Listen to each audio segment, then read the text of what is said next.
Hello and welcome to Templar Knight TV. So we're quickly going to talk to you today about the origins of the Knights Templar. What we believe happened was that around the year 1118 or 1119, a band of 9 disillusioned knights who were in the Holy Land on crusade formed a new order, a new military order that came to be known as the Templars.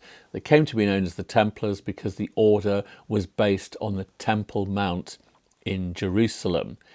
Now, it was a whole new proposition because what they were proposing to create was a military order that was governed by monastic rules. So in other words, when you joined the Knights Templar, you lived by the same rules as monks, that is chastity, poverty and obedience, though you were never actually a real monk as such or an ordained priest, but you lived by the same rules. Now, in my view, it was a pretty grim existence, but it was hugely popular among young men in the Middle Ages. So basically, you had the same rhythm of prayer during the day from sunrise to sunset. And then in between those sessions of prayer, you had lots of military training, battlefield training. You also had to keep your equipment spick and span.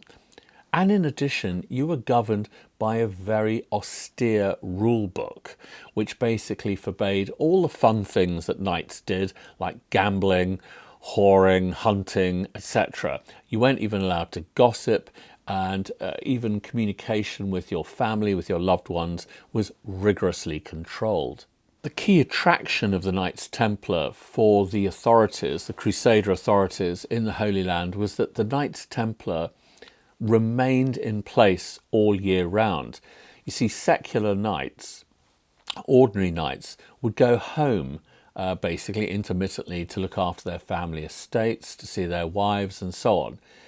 But the Knights Templar were there all the time. They were a professional standing army in location all year round. That was massively attractive.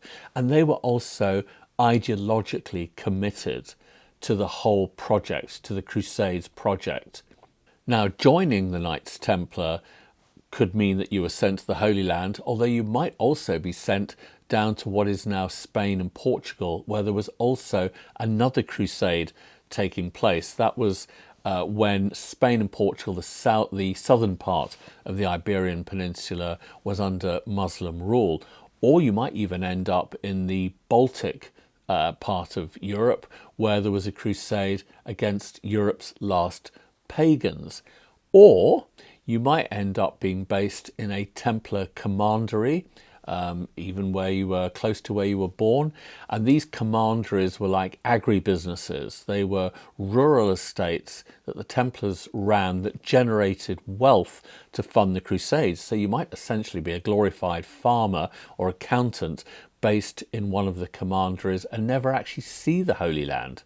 Now, if you want to know more about the Knights Templar and what they got up to, then buy my latest book. There it is, The Knights Templar, History and Mystery, published by Pen and Sword. There's a link below to where you can buy it. It's available on Amazon, Barnes & Noble and other online sites. Also, look out for me on TV. I'm on a series called Tales of Oak Island, which is a sister series to The Curse of Oak Island. Well, thanks for joining me. Until we meet again, non nobis domine.